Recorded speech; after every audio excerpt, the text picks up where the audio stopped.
talk. Two migrants involved in a vicious attack on French police have been jailed in Britain after crossing the English Channel in small boats.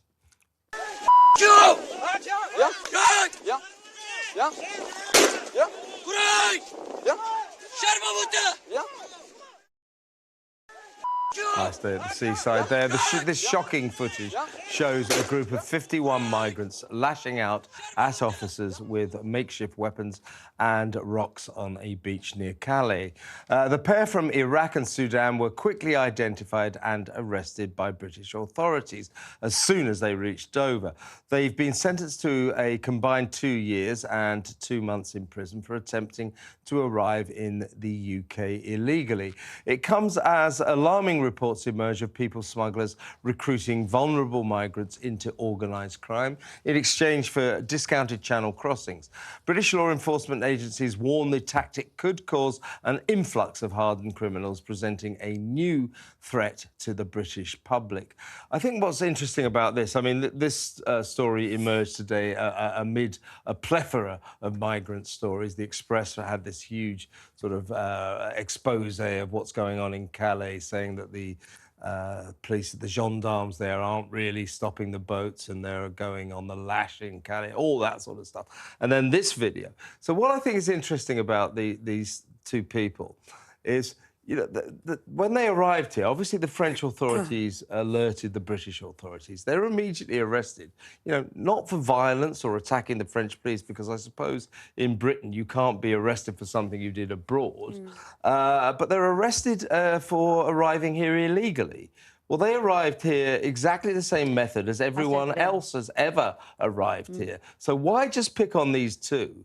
And, you know, of course, the logical extension of that is everyone who arrives here on an illegal vessel should be arrested and charged with the same offence. But pragmatically and practically, that is impossible.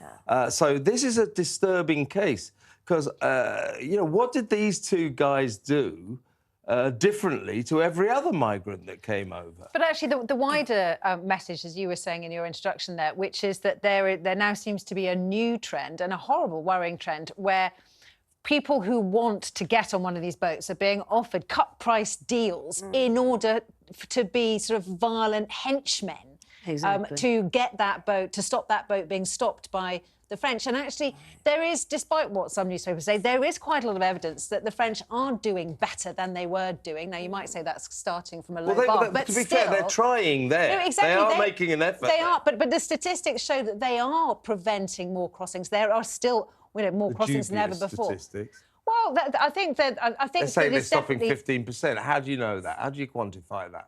I mean, it is quite clear. You know, last week 1,000 came across. Last Saturday week 872, the most in a single day this year. These gendarmes aren't stopping the boats. No, but they are now being put in more danger because there is now a more violent aspect to it, with people being sort of almost paid by cut price crossings. Well, OK. I've always been uncomfortable with some of the language and rhetoric used to describe the asylum seekers coming across. People saying stuff like the words invasion and that kind of thing. But now, this video will not do these people any favours, because now it makes us feel like actually this is a battle. Yes, it looks like a war. This is a war now, and the only way to stop them is to be violent against them, and that's the only way that I see this going, unfortunately. Yeah, I agree with you on that one. That video is pretty shocking. It's terrifying. And yeah, you absolutely don't want that to be happening. I'd like to think that that's not happening all the time, and I still do believe there is some people on those boats who are genuine asylum seekers. There are. But this is absolutely not going to help the rhetoric at all in any way, shape or form. But they don't. And I do the trouble is that they're being manipulated, though, aren't they, Afia? Well, they're saying they're being manipulated. Well, I mean, you know, what are we suggesting here? That they turn up at the beach, oh, we don't want to go to Britain, you get on that boat. What do you think they're doing in Calais? No, but of course that's not the end. That's not the suggestion. The suggestion is, we don't want to go on the boat. If you can't afford to get on the boat, they can afford it. They pay 5,000 quid. We'll let you get on the boat if you stop those gendarmes, if you bash them with a big stick. That's rubbish. Anyway, unsurprisingly, all of these stories have elicited the information that 2/3 of the British public are unhappy with the government's handling of immigration. 2 in 3 voters are dissatisfied with Rishi and the gang's handling of the immigration situation. A new Ipsos survey reveals public discontent over the issue is at its highest level since Brexit. Only 20% of Conservative supporters are happy with how ministers are dealing with migration, and more than half are unhappy. I had because statement of the bleeding, obviously.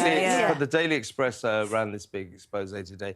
I had Sam Lister, the excellent political editor of the Daily Express, on my show this afternoon, and she, in the light of her paper's investigation, went to see Number 10 to see Rishi's people today to get the government's response, and they said, we're doing a great job. We're really stopping the boats. I mean, these people in Downing Street, Rishi and the gang, Suella, are living in fantasy land. Delusional. And they're going to lose the election on this alone. Yeah. I just don't understand how they can genuinely just be sticking so bloody-mindedly to that rhetoric of we're doing a good job, because you're absolutely not. Whatever side of the political divide you're on the left or the right, nobody wants to see this happening. Nobody wants to see people dying, come across in those boats. Nobody wants to see the violence on that beaches. We have to be able to do much better at this. And then if the government think they're doing a good job, they're beyond help. I know, I agree with you, absolutely. Just beyond